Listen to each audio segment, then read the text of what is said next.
साथियों नमस्कार। मैं विजय द फार्म नेशन कम्युनिटी से। और आज हम हिमाचल में थे तो बड़ी अच्छी आबो हवा के बीच में एक विचार आया जो काफ़ी टाइम से हमारे साथी कह रहे थे कि भाई हमारा एक यूट्यूब चैनल और होना चाहिए ताकि ये जो प्राकृतिक किसानों को सीधे बाज़ार से जोड़ने वाली मुहिम को हम और आगे बढ़ा सकें। तो आज से हम पहला वीडियो डालेंगे और आज से इस मुहिम का और इस YouTube चैनल का आगाज़ करते हैं यहाँ हिमाचल की देवभूमि से।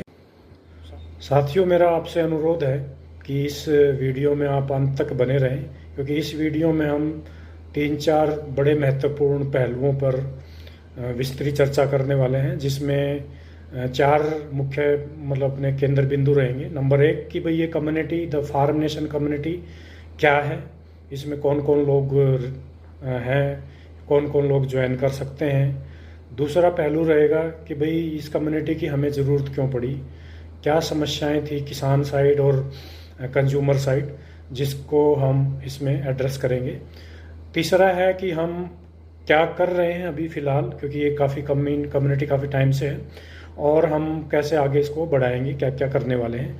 चौथा महत्वपूर्ण जो एस्पेक्ट रहेगा वो ये रहेगा कि हम कैसे करेंगे भाई, इसको कैसे अचीव करेंगे जो हमारे ऑब्जेक्ट। तो साथियों आइए बात करते हैं कि द फार्म नेशन कम्युनिटी क्या है। तो अगर इसमें एक बेसिक वर्ड आप कम्युनिटी को देखेंगे तो कम्युनिटी का मीनिंग होता है कि भाई जो सेम इंटरेस्ट के लोग हैं और जो सेम विजन वाले लोग हैं, जो सेम विजन शेयर करते हैं। अब इसमें एक साइड किसान है और एक साइड कंज्यूमर है, मतलब उत्पादक और उपभोक्ता। तो उत्पादक अभी नेचुरल फार्मर्स हैं, ऑर्गेनिक फार्मर्स हैं, पर्माकल्चरिस्ट हैं, वैदिक फार्मर्स हैं, आध्यात्मिक फार्मर हैं। तो ये सारे टाइप के किसान आगे। और दूसरी साइड जो अर्बन कंज्यूमर है, जो अपना स्वास्थ्य के लिए अच्छी चीज़ें कंज्यूम करना चाहता है। तो ये ऑल इंडिया की कम्युनिटी है। तो इसमें तमाम वो लोग जो पर्यावरण संवेदनशील विचारधारा को कोर पे रखते हुए, इसका सम्मान रखते हुए आगे बढ़ना चाहते हैं, एक पर्पजफुल लाइफ जीना चाहते हैं, वो इसका मेंबर बन सकते हैं। अभी हम दूसरे पहलू पे बात करेंगे जो कि है कि भाई इस कम्युनिटी की ज़रूरत क्यों पड़ी। तो इस कम्युनिटी की ज़रूरत इसलिए पड़ी क्योंकि देखिए प्राइमरी जो रिक्वायरमेंट है किसी भी इंसान की, प्राइमरी रिक्वायरमेंट है एक अच्छा खाना और एक अच्छा स्वास्थ्य। खाना और स्वास्थ्य कनेक्टेड है। तो मैं मानता हूँ कि भाई किसी भी देश में ये एक नागरिक का ऑलमोस्ट जन्मसिद्ध अधिकार है कि उसको एक अच्छा खाना उपलब्ध हो और उसके स्वास्थ्य का भी उसको कोई ज़्यादा चिंता ना हो, टेंशन नहीं लेनी पड़े। तो ये दोनों ही चीज़ें कनेक्टेड है। अगर खाना अच्छा रहेगा तो मोटा मोटी स्वास्थ्य अच्छा रहेगा, और जिस मुहिम की हम बात कर रहे हैं उसमें पर्यावरण भी बढ़िया रहेगा, मतलब हवा पानी भी बढ़िया रहेगा। तो अभी हमारा मेन टारगेट ये है कि पहले ये 2 कम से कम मूलभूत रिक्वायरमेंट हर भारतवासी की पूरी हों, और बाकी की वो बात जो डेवलपमेंट वाली बातें हैं, 5 ट्रिलियन इकोनॉमी और 10 ट्रिलियन इकोनॉमी, हम वो उनके ऊपर भी फिर जा सकते हैं। जब स्वास्थ्य अच्छा रहेगा, हमारी एक हेल्थ कैपिटल सही रहेगी, तो हम कुछ भी अचीव कर सकते हैं। दूसरा क्या कारण था इसका कि भाई रूरल और अर्बन जो डिवाइड है वो काफ़ी बढ़ता जा रहा है, क्योंकि यह सिचुएशन 40-50 साल पहले नहीं थी। अब 40-50 साल पहले जो मान लो शहरों में गए, और आजकल ऐसा भी देखा गया है कि कुछ अर्बन एरियाज़ में 2 जनरेशन मतलब वहीं पैदा हुई हैं, तो वो उनका काफ़ी डिस्कनेक्ट हो गया है। वो जानते ही नहीं कि भाई खेती बाड़ी क्या है, कहाँ से उनका खाना आ रहा है, और इसलिए एक ट्रस्ट भी मिसिंग है फार्मर और कंज्यूमर के बीच में, ठीक है ना। और तीसरा इसका एक बड़ा रीज़न हो सकता है कि भाई बहुत सारे लोग गांव से पलायन कर रहे हैं, या विदेशों में जा रहे हैं या अर्बन जा रहे हैं, जो वो ग्लैमर है शहर का, मॉल का, उसकी तरफ जा रहे हैं। तो ऐसा पॉसिबल नहीं है कि भाई बिना खेतीबाड़ी के काम चल जाएगा, क्योंकि खेतीबाड़ी एक ऐसा व्यवसाय है जिससे बहुत सारे लोगों को रोज़गार तो मिलता ही है, और साथ में मतलब एक अच्छी एनवायरनमेंट की भी व्यवस्था खेतीबाड़ी से ही कनेक्टेड है। तो हमें उन लोगों को रोकना होगा, ऐसा ना हो कि हमारे पास खेती बाड़ी के लोग ही ना बचे। खेती बाड़ी वाले लोग ही ना बचे। तीसरा एक रीज़न है कि भाई इसका जो खोया हुआ ग्लैमर है फार्मिंग का और एक विश्वास है वो वापस से लाना होगा, अपनी ज़मीनों को सुधारना होगा। तो ये सब इतने सशक्त रीज़न है, सशक्त कारण है कि हमें ये कम्युनिटी को आगे बढ़ाना चाहिए और इस मुहिम को आगे बढ़ाना चाहिए। आइए अब बात करते हैं कि द फार्म नेशन कम्युनिटी क्या कर रही है, ग्राउंड लेवल पे क्या कर रही है। तो मोटे तौर पे द फार्म नेशन कम्युनिटी ना 2 टारगेट लेके चल रही है। एक तो अर्बन कंज्यूमर का फार्म लेवल की एक्टिविटीज या फार्मर्स के साथ एक एंगेजमेंट को बढ़ाना। दूसरा है कि भाई फार्मर की इनकम को इंटेग्रेटेड डाइवर्सिफाइड फार्मिंग या उसमें जैसे एग्रो टूरिज्म को इंक्लूड करके उसकी इनकम को बढ़ाना। तो इसमें क्या है, हम कई सारी एक्टिविटीज़ और कई सारे कैंपेन चला रहे हैं जो आप डिटेल में हमारी वेबसाइट पे जाके thefarmnation.in पे जाके भी देख सकते हैं। अब इसमें क्या है, जैसे पहला कैंपेन है कि मेरा हीरो मेरा किसान। तो उसमें हम अपने किसान का मोरल बूस्ट करने के लिए या उसकी अवेयरनेस को दूर दूर तक पहुंचाने के लिए या दूसरे किसान भाई भी इंस्पिरेशन ले सकें, उस पर हम पॉडकास्ट और उसके इंटरव्यू करेंगे और उनको यूट्यूब चैनल पे पब्लिश करेंगे। दूसरा स्टेप है कि जैसे एक हमने कैंपेन चला रखा है मेरा खेत मेरी क्यारी। उसमें क्या है, अर्बन कंज्यूमर किसान के पास ना अपनी एक क्यारी या प्लॉट लेके अपनी फार्मिंग प्रैक्टिस कर सकता है। जो इंटरेस्टेड लोग हैं, ये काफ़ी कुछ कम लोग हैं लेकिन फिर भी कुछ लोग हैं जो शहरों से इस टाइप की एक्टिविटीज़ में एक सर्टेन एज के बाद इन्वॉल्व होना चाहते हैं, तो वैसा भी एक प्रोविज़न हम दे रहे हैं। इसकी डिटेल में चर्चा हम बाद में करेंगे। एक है अडोप्ट ए ट्री और अडोप्ट ए देसी काऊ। तो ये एक अर्बन कंज्यूमर किसान के साथ अडोप्ट कर सकता है, जिससे उसकी ये चीज़ें ट्रेसेबल भी रहेंगी कि भाई चाहे उसका पेड़ है, आम का पेड़ है या जैसे देसी गाय है, और उसके प्रोड्यूस को भी डिलीवर किया जा सकता है थ्रू आउट इंडिया। एक है कि भाई फार्म स्टे है, होम स्टे है, फार्म की विजिट्स हैं, फार्म पे डिफरेंट इवेंट्स कंडक्ट की जा सकती हैं, वहाँ एम्पल स्पेस रहता है, एक एनवायरनमेंट रहता है।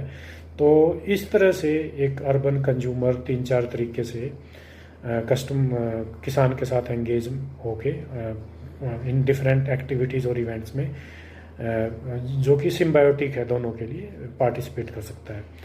एक है कि हम ऑल इंडिया में जैसे एक फार्म से दूसरे फार्म पर विजिट्स करेंगे। जैसे एक हमने टूर निकाला 10 दिन का, उस पर हमने 10 डिफरेंट लोकेशन पे फार्म विजिट करे, चाहे वो जयपुर में के आसपास है, चाहे बेंगलोर के आसपास है। फार्म पे ही हमारी टीम स्टे करेगी और इस टीम में डिफरेंट लोग पार्टिसिपेट कर सकते हैं। फार्मिंग एक्सपर्ट्स हो सकते हैं, कंज्यूमर हो सकते हैं। आइए अब फाइनल पहलू पे बात करते हैं कि हम द फार्म नेशन कम्युनिटी जो हमने चीज़ें बताई उनको हम कैसे कर रहे हैं। इसके लिए हमारे साथ 2 चीज़ें हैं, एक तो टीम है और एक दूसरा टेक्नोलॉजी है जो हमें इन चीज़ों को करने में हेल्प कर रही है। तो टीम की बात करें तो हमारे साथ बहुत सारे वॉलंटियर्स हैं ऑल ओवर इंडिया से, कुछ हैं और रेगुलर हमारी इस मुहिम में हमसे लोग जुड़ते जा रहे हैं, जिसमें टेक्नोलॉजी एक्सपर्ट्स, एग्री एक्सपर्ट्स, बहुत सारे किसान तो हैं ही और बहुत सारे कंज्यूमर भी हमारे साथ जुड़ रहे हैं जो इन सर्विसेज का या प्रोड्यूस का हमारा लाभ उठा रहे हैं। तो पहला जो स्टेप है वो है कि हम स्टेट्स में और डिस्ट्रिक्ट्स में कोऑर्डिनेटर बना रहे हैं आहिस्ता आहिस्ता। तो ऑलरेडी हमारे पास 10 स्टेट्स के कोऑर्डिनेटर हैं और मे बी 1 महीने में ऑलमोस्ट हम सारी स्टेट्स कवर कर जाएंगे और फिर डिस्ट्रिक्ट कोऑर्डिनेटर्स आगे स्टेट कोऑर्डिनेटर्स आगे डिस्ट्रिक्ट कोऑर्डिनेटर्स बनाते हैं। तो इस तरह से एक ये जो चेन है और हमारा हॉरिजेंटल स्ट्रक्चर है, इसमें कोई बड़ा छोटा नहीं है। तो वो अपने एरिया में काम करते हैं और इस चेन में बेनिफिट क्या होता है कि लास्ट में हम फार्मर तक पहुंच जाते हैं, उससे उसका वेरिफिकेशन, उसको जो ट्रेनिंग पास होना और कम्युनिकेशन बड़े अच्छे तरीके से पास होता है। इसके लिए कम्युनिकेशन के लिए हमने अलग अलग व्हाट्सएप ग्रुप्स बनाए हुए हैं। अलग अलग व्हाट्सएप ग्रुप डिपेंडिंग ऑन कि भाई आप क्या हो आप ज्वाइन कर सकते हो। कंज्यूमर के लिए एक मोबाइल ऐप का प्लेटफॉर्म है, ऑनलाइन प्लेटफॉर्म है, तो कंज्यूमर वो ज्वाइन कर सकते हैं। एक है कि भाई ये मॉडल क्या है। देखिए इस मॉडल में हम क्या कर रहे हैं, दो है। एक तो हम डायरेक्ट कंज्यूमर तक फार्मर से लोकली किसी भी एरिया में प्रोड्यूस पहुंचा रहे हैं। पर कई बार क्या होता है ना, वो प्रोड्यूस लोकल नहीं होता है। जैसे मिलेट्स वगैरह हैं वो साउथ से आते हैं, तो वहाँ एक साउथ के फार्मर यहाँ नॉर्थ के फार्मर को, जैसे वो चीज़ें, तो फार्मर टू फार्मर एक कनेक्टिविटी है, एक फार्मर टू डायरेक्ट कंज्यूमर की कनेक्टिविटी है। तो इसमें बहुत सारे मिडल मैन है ही नहीं। और इसमें क्या है, एक ट्रांसपोर्टेशन एफिशिएंसी आती है सिस्टम में। एक दूसरा क्या है, देखिए गिन चुन के हमारी कम्युनिटी में जो डिस्ट्रिक्ट कोऑर्डिनेटर और स्टेट कोऑर्डिनेटर होंगे, अगर इंडिया की डिस्ट्रिक्ट देखें तो 700 750 डिस्ट्रिक्ट हैं, प्लस 30-40 के बीच में स्टेट्स हैं, तो टोटल 800 बंदों की टीम है। लास्ट की लेग पे फार्मर्स हैं, तो उस फार्मर्स जो भी हैं वो भी अभी हम एक साल में 10-20 हज़ार इंडिया से फार्मर्स को रीच कर पाएंगे, और वो फार्मर्स डायरेक्ट कस्टमर तक अपनी प्रोड्यूस को पहुंचा पाएंगे। और साथ में with proper training, with proper भी उनको एक सर्विस और प्रोफेशनलिज्म का भी एक ज़रूरत रहती है, तो उसके साथ वो अपने प्रोड्यूस को कस्टमर तक पहुंचा पाएंगे। अब इसमें टेक्नोलॉजी के जो एलिमेंट में है, एक तो हम प्राइमरी कम्युनिकेशन के लिए हमारा व्हाट्सएप के ग्रुप्स यूज़ कर रहे हैं। उसके ऊपर हम एक हमारी एक्सपर्ट्स की आईटी की टीम है, जो वॉलंटियर्स हैं different different parts of India के, वो एक कम्युनिटी का ऐप भी डेवलप कर रहे हैं, ताकि इस कम्युनिटी को हेल्थ एंड वेलनेस के पॉइंट ऑफ व्यू से भी आगे मतलब बिल्कुल एंड टू एंड सॉल्यूशन दिया जाए कंज्यूमर्स को, और किसानों को भी हेल्प किया जाए। एक है कि भाई हर डिस्ट्रिक्ट्स में एक ऑनलाइन स्टोर रहेगा। ऑलरेडी कुछ डिस्ट्रिक्ट्स में ऑनलाइन मोबाइल ऐप प्लेटफॉर्म पे स्टोर बना लिए हैं। प्रेफरेबली जैसे फार्मर ही वो स्टोर बनाता है। फार्मर नहीं इच्छुक है तो कोई ऑर्गेनिक एंथुजियास्ट या कोई ऑर्गेनिक फार्मिंग या इससे रिलेटेड इन्वेस्टर एक्सपर्ट्स भी इस चीज़ में आगे आ सकता है, और आ रहे हैं लोग। तो इस तरह से डिफरेंट जैसे लोगों वॉलंटियर्स की हेल्प से और डिफरेंट तरीके से हम ये चीज़ें कर पा रहे हैं। बाकी जो हमने दो चीज़ें और इसमें फिक्स करी हमने, मैं उनके बारे में और बात करना चाहूँगा। एक तो है हमारा बेसिक प्राइमरी आइटम क्या क्या है। एक तो इसमें फ्रेश फ्रूट्स एंड वेजिटेबल है, जो जिसकी वायबिलिटी मैक्सिमम लोकल ही बनती है, शहर के आसपास ही बनती है। 20 किलोमीटर की रेडियस वाले किसान उस अर्बन एरिया में ये डिलीवरी करते हैं, और ये नेटवर्क वहीं बनता है। दूसरा सामान है जो कोल्ड प्रेस ऑयल है, मिलेट्स है, हनी है, शुगर केन बेस्ड प्रोडक्ट्स हैं। ये हम थ्रू आउट इंडिया में आपस में किसान आदान प्रदान करके अपने अपने नियर बाय शहर में ये डिलीवरी की मैकेनिज़्म चल रही है, और उसमें एक ऑनलाइन स्टोर भी बड़ा अच्छा रोल प्ले करता है। प्रोसेसिंग में हमारा एक एम है कि हम मिनिमल प्रोसेसिंग करेंगे, जैसे लो आरपीएम वाली चक्की होगी या कोल्ड प्रेस ऑयल वाली मशीनें होगी, उससे ज़्यादा नहीं। हम मिनिमम शेल्फ लाइफ रखने की कोशिश करेंगे, फ्रेश से फ्रेश कंडीशन में सामान लास्ट कंज्यूमर तक पहुंचाने की कोशिश करेंगे।